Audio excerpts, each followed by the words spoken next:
Hey guys, Ashlane here coming at you today talking about how to counter the Xbow Inferno Tower / Hog deck that is so popular and honestly that's so strong right now in the game.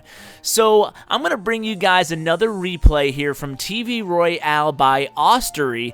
Now Osteri, a little secret between us guys, not sure if you know this, but he's actually on the dev team for Clash Royale and he's responsible for balancing and in a lot of ways making the strengths of the individual cards. So if there's a good person to watch in terms of replays, go check out Osteri. He's in the clan Golden Man, and you might even want to check in from time to time just to see what cards he's using, because he's a very good attacker and obviously defender. He's currently 48th in the game, and he's playing against one of these Xbow Inferno decks right now.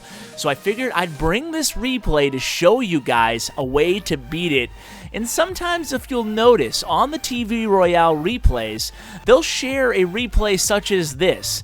Kind of, it wasn't a last-second victory, but I'm not sure if it's on purpose or not, but this shows attackers how to beat this really popular deck. I'm not sure if they do this on purpose, but sometimes you'll see people win against popular decks, and look at this. As we pause for a second, Osteri's able to get in a really nice offensive here, and the cool thing about watching these replays, part of the reason it's so valuable, is you can see how much elixir the opponent has and how much and where the thought process of each of the players is throughout the match. So here we go. Here we see Osteri. He started out with that spear hut, and then he kind of just played things safe. He was putting down his elixir pumps. He knows he's playing against those pesky Inferno towers, so he's gonna kind of play things cool, play things safe, play defense, and look for his opportunities to strike one of those towers. Now, the defender here, or I should say the opponent to Osteri here, is using hogs in combination with that strong defensive unit. So his main offensive is hogs and Xbows.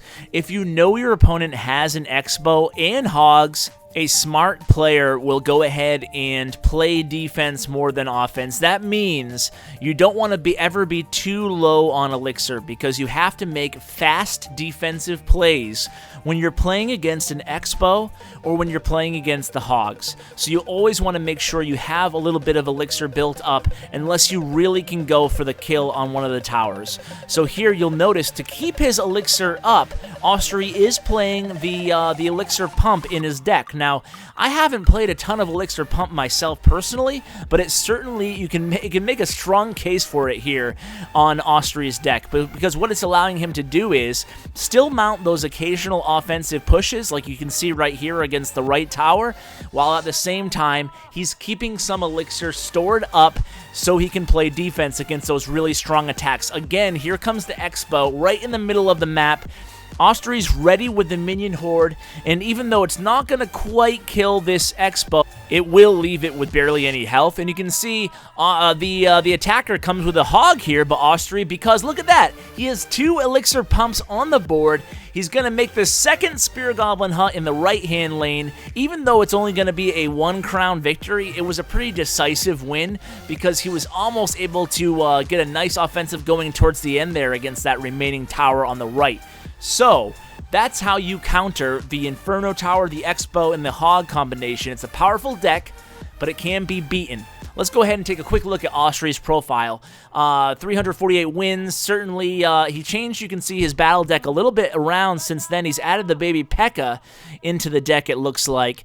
And let's just go through the cards real quickly. Skeletons, he had the Spear Goblins for fast-moving defensive units and to mount an offense along with the hut and whatnot. He had the Goblin Hut, obviously, and then he was using the Elixir Collector to keep the elixir flowing throughout the whole fight. He had the Barbarians that he was using as an offensive weapon with the Musketeers, kind of backed up by the Goblin Hut, and you can see the Minion Horde obviously there to mount strong defenses or offense if he needed it. So the Hog Rider, the Inferno Tower, the Xbow, a very potent combination, but hey, this is a good way to battle it. So guys, I hope you enjoyed this episode. As always, thanks for watching and take care.